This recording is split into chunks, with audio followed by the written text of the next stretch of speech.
कुछ लोग लेकिन हमें हैं जो बताते हैं, व्हाट्सएप पे बहुत सारा नया नया कंटेंट तैरता रहता है और बड़ा खतरनाक होता है कभी कभी।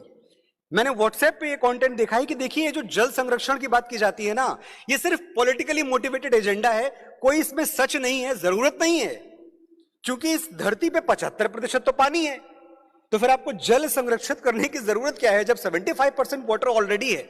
मैं ऐसे समस्त व्हाट्सएप ज्ञानियों को बताना चाहता हूं कि ये जो 75% पानी है, इसका 97% समुद्र में है जो आप पी नहीं सकते, इसका 2.5% एटमॉस्फेयर में है और ग्लेशियर्स में है जो आप पी नहीं सकते।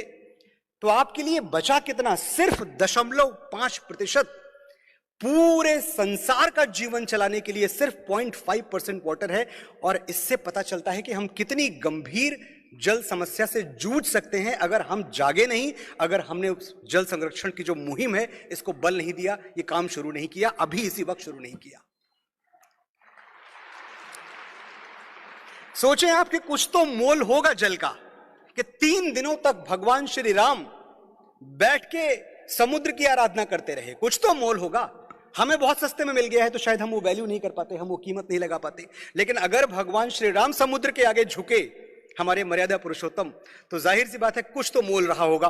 कुछ तो मोल रहा होगा कि भगीरथी ने एक पैर पे खड़े होकर हजारों वर्षों तक तपस्या की कि गंगा वो स्वर्ग से धरती पे उतरे। कुछ तो मोल रहा होगा, कुछ तो मोल रहा होगा जल का। के हमारे भोलेनाथ, महाशिवरात्रि आने वाली है, उन्होंने अपनी जटाओं में गंगा को स्थान दिया। ये सब संदेश है हमारे लिए। या तो आप कुछ ना सीखें, कुछ ना समझें, आंख बंद करके जीते रहें, और या जितना कुछ आपके अतीत में घट चुका है आप हर चीज से सीखें।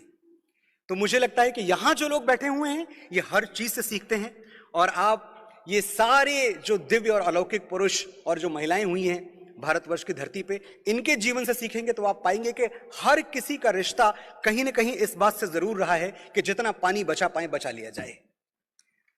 तो मैंने कहा था आज समय बहुत कम है, मैं सिर्फ 3-4 मिनट और लूंगा। मैं देखता हूं डॉक्यूमेंट्रीज कभी कभी टेलीविजन पे, और तब मुझे लगता है कि जल की कीमत, अगर आपको पानी की कीमत समझनी है तो उस मां से पूछिए जो 70 साल की उम्र में जैसलमेर के दूर दराज के गांवों में एक मटका पानी भरने के लिए 5 किलोमीटर चल के जाती है और 5 किलोमीटर चल के वापस आती है ताकि उसके परिवार को एक मटका पानी मिल पाए। रीढ़ की हड्डियां दोहरी हो जाती हैं, लेकिन पानी इतनी जरूरी चीज है। जी नीचे रह गया। और अगर आपको और कीमत समझनी है तो मैंने कहानियां सुनी हैं, और मैं बहुत सारे फौजियों के साथ मुझे सौभाग्य रहा है बैठने का। नाना जी यहां बैठे हुए हैं, नाना जी की खुद की जिंदगी सेना का गुणगान करते हुए, यशगान करते हुए बीती है, उन्होंने फिल्में भी की हैं। ये भी ये बात समझते हैं कि जब हमारे फौजी, और अभी 99 की बात मैं बताऊं आपको, कारगिल युद्ध की कहानी आप देखें, जब विक्रम बत्रा को यह कहा जाता है कि आप जाओ ऊपर, आपको चोटी नंबर 5142 आजाद करानी है और बहुत ऊपर है, तो एक ऑप्शन होता है कि जो 60 किलो का बैग आपने लादा हुआ है, उस 60 किलो के बैग में एक जगह खाली है 2 इंच बाई 7 इंच की, तो उसमें पानी का एक बोतल रख लो, जरूरत पड़ेगी। थोड़ी देर के लिए हमारे फौजी सोचते हैं कि हाँ इसमें पानी की बोतल रख लेनी चाहिए क्योंकि ऊपर पानी नहीं मिलेगा, सिर्फ जमी हुई बर्फ है। लेकिन फिर वो ये भी सोचते हैं कि अगर यहां पानी की एक बोतल की जगह 20 गोलियां भर ली तो 20 दुश्मन मार के आएंगे।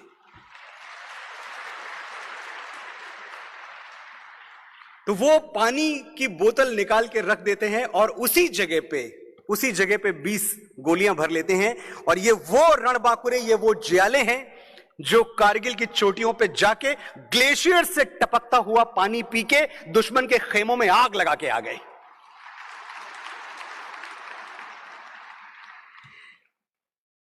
तो ऐसी अनगिनत कहानियां हैं, मैं कहां से शुरू करूं, कहां से खत्म करूं, लेकिन मुझे लगता है कि आप सब इतने बुद्धिजीवी हैं कि मुझे आपको यह बताने की जरूरत नहीं है कि पानी और जिंदगानी वैसे तो किताबों में पर्यायवाची के तौर पे नहीं लिखा जाता, लेकिन सिनोनिम है एक दूसरे का। तो आप इसको पर्यायवाची मान के जिए कि जब इस तरफ पानी खत्म होना होगा तो जिंदगानी का खत्म होना तय है। आप जल संरक्षण करें, जिस तरह की मुहिम चलाई हुई है मेरे बड़े भाई ने और जल शक्ति मंत्रालय ने, वो हम सब देख रहे हैं। लेकिन जाने के पहले मुझे याद आता है कि मैं मेजर शैतान सिंह के स्टेट में खड़ा हुआ हूं, उस वीर भूमि पर खड़ा हुआ हूं जहां बलिदान का एक इतिहास रहा है। और अभी हमने जल संरक्षण से होते हुए अपने कारगिल के हुतात्माओं की, उनकी बात की, तो मैं एक जरा सी बात कह के जाना चाहता हूं यहां से कि एक वादा है हमारे फौजियों का हम सबके साथ, जो कि वो हमेशा निभाते रहेंगे। जब वो वर्दी पहनते हैं तो एक सौगंध लेते हैं कि सबसे पहले देश की सुरक्षा, गौरव और हित, फिर अपने साथियों की सुरक्षा, गौरव और हित, और अंत में अपनी सुरक्षा, अपना गौरव, अपना हित। जो ये वचन लेता है वर्दी पहनने से पहले, हम सब कहीं ना कहीं बगैर वर्दी के सिपाही हैं, वो सीमाओं पे लड़ रहे हैं। हमको, आपको, हमारे मोर्चे अलग हैं, लेकिन हमें अपने मोर्चों पे लड़ना है और एक सिपाही की तरह ही लड़ना है। ऐ मां, भरोसा रखना अपनी संतानों पर, हम तिरंगा गाड़ देंगे आसमानों पर। ऐ मां, भरोसा रखना अपनी संतानों पर, हम तिरंगा गाड़ देंगे आसमानों पर। दुश्मनों सुन लो, हमें झुकना नहीं आता, तुम्हारी गोलियां कम हैं, हमारी छातियां ज्यादा। हमें पहचान लो, हम वो हैं जो तीरों पे लेटे हैं, महाभारत लड़े थे जो, हम उन वीरों के बेटे हैं। शहादत जश्न दोनों एक है अपनी कहानी में, हमें वो मौत प्यारी है जो आती है जवानी में। हमारे नाम पर ढोलक बजेगी दो जहानों में, मरेंगे यूं कि हम जिंदा रहेंगे दास्तानों में। हिंदुस्तान को नाज होगा हम दीवानों पर, ऐ मां भरोसा रखना अपनी संतानों पर, हम तिरंगा गाड़ देंगे आसमानों पर। बहुत आभार आपका बड़े ध्यान से सुनने के लिए। मैं आपसे विदा चाहता हूं। फिर कभी अगर मुझे बुलाया ब्रह्म कुमारी इस महान संस्था ने, तो मैं आऊंगा और आपसे थोड़ी और लंबी बात होगी। बहुत आभार आपका, धन्यवाद।